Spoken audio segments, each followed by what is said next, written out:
ಇನ್ನು ಬೀದರ್ ಸೋಲ್ಪುರ್ ಮಧ್ಯೆ ಸಂಪೂರ್ಣವಾಗಿ ರಸ್ತೆ ಹದಗೆಟ್ಟಿರುವಂಥದ್ದು. ಇದರಿಂದ ಸಾರ್ವಜನಿಕರು ಸಾಕಷ್ಟು ಹೈರಾಣಾಗಿದ್ದಾರೆ. ಬೀದರ್ ನಗರದಿಂದ ಕೇವಲ 4 ಕಿಲೋಮೀಟರ್ ದೂರವಿರುವ ಸೋಲ್ಪುರ್ ಗ್ರಾಮ. ಮಾಜಿ ಸಚಿವ ರಹೀಂ ಖಾನ್ ಕ್ಷೇತ್ರದ ವ್ಯಾಪ್ತಿಗೆ ಈ ಒಂದು ಗ್ರಾಮ ಬರುತ್ತೆ. ಅವರ ಒಂದು ಮತಕ್ಷೇತ್ರದಲ್ಲಿ ಸುಮಾರು 3 ಕಿಲೋಮೀಟರ್ ರಸ್ತೆ ಸಂಪೂರ್ಣವಾಗಿ ಗುಂಡಿಮಯವಾಗಿ ಹೋಗಿದೆ. ರಸ್ತೆ ತುಂಬ ಯಮಗುಂಡಿಗಳು, ಜೀವ ಭಯದಲ್ಲಿ ಬೈಕ್ ಸವಾರರು ಇವತ್ತು ಓಡಾಟ ನಡೆಸಬೇಕಾದಂಥ ಪರಿಸ್ಥಿತಿ ಬಂದಿದೆ. ರಸ್ತೆ ತುಂಬ ಗುಂಡಿಗಳದ್ದೇ ದರ್ಬಾರಾಗಿದೆ. ಹೇಳೋರಿಲ್ಲ ಕೇಳೋರಿಲ್ಲದಂತ ಆಗಿದೆ ಈ ಸಾರ್ವಜನಿಕರುಗಳು. ಓಟ್ ಕೇಳಲು ಬರುವಂತಹ ರಹೀಂ ಖಾನ್ ರಸ್ತೆ ದುರಸ್ತಿಗೆ ಬರ್ತಾ ಇಲ್ಲ ಅಂತ ಸಾರ್ವಜನಿಕರು ಆಕ್ರೋಶವನ್ನು ವ್ಯಕ್ತಪಡಿಸಿದ್ದಾರೆ. ಅದೆಷ್ಟೇ ಮನವಿ ಮಾಡಿದರೂ ಶಾಸಕರು ಸ್ಪಂದಿಸ್ತಾ ಇಲ್ಲ ಅಂತ ಸಾರ್ವಜನಿಕರು ಆಕ್ರೋಶವನ್ನು ವ್ಯಕ್ತಪಡಿಸುತ್ತಿದ್ದಾರೆ. ಸುಮಾರು 10 ಗ್ರಾಮಗಳಿಗೆ ಸಂಪರ್ಕ ಕಲ್ಪಿಸುವಂಥ ರಸ್ತೆ ಬಗ್ಗೆ ಸ್ವಲ್ಪವೂ ಕಾಳಜಿ ವಹಿಸ್ತಾ ಇಲ್ಲ ಅಂತ ಕಿಡಿಕಾರಿದ್ದಾರೆ.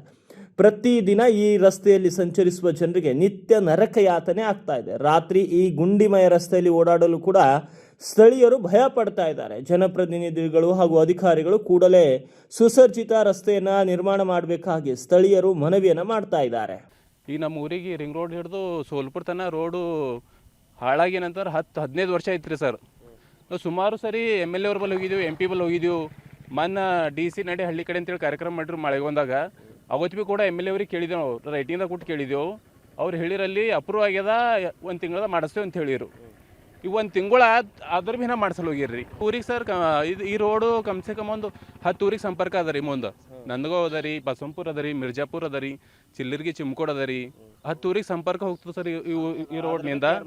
ಆದ್ರೆ ಭೀ ಅವ್ರೇನಂತಂದ್ರೆ ಸುಮಾರು ಒಂದು 10 ವರ್ಷ ಐತ್ರಿ. 10 ವರ್ಷ ಹಿಡಿದು ಅವರು ಕೇರೆ ಮಾಡಲು ಹೋಗ್ಯಾರ ಸರ್. ಈಗ ಅವರು ಓಟಿದ್ದರು ನಮ್ಮ ಗ್ರಾಮಕ್ಕೆ ಬಂದು ಕೈ ಜೋಡಿಸ್ಕೊಂಡು ಬಂದು ಓಟ್ ಹಾಕ್ರಿ ಅಂತ ಹೇಳ್ತಾರೆ ಸರ್.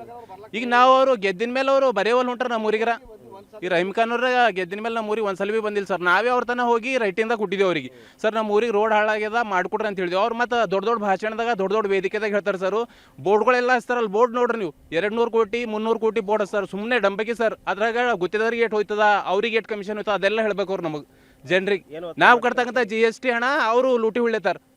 MP MLAಗಳೆಲ್ಲ. ನಮ್ಮಂಥ ಗರೀಬರ ಹಣ ಅವ್ರು ಯಾಕೆ ಲೂಟಿ ಹೊಡಿಬೇಕು ಸರ್? ಇಲ್ಲಿ ರೋಡ್ ನೋಡ್ರಿ, ರೋಡ್ ಮಾಡಿದೆ ಅಂತೇಳಿ ಬೋರ್ಡ್ ಹಚ್ಚಾರಿ. ನಮ್ಮ ಡಿಸ್ಟ್ರಿಕ್ದಾಗ ನೋಡ್ರಿ 200 ಕೋಟಿ ಹಚ್ಚಾರಿ. ಎಲ್ಲಿ ಮಾಡ್ಯಾರ ನಮ್ಮ ರೋಡ್ ನೋಡ್ರಿ ಎಷ್ಟು ಹಾಳಾಗ್ಯದ.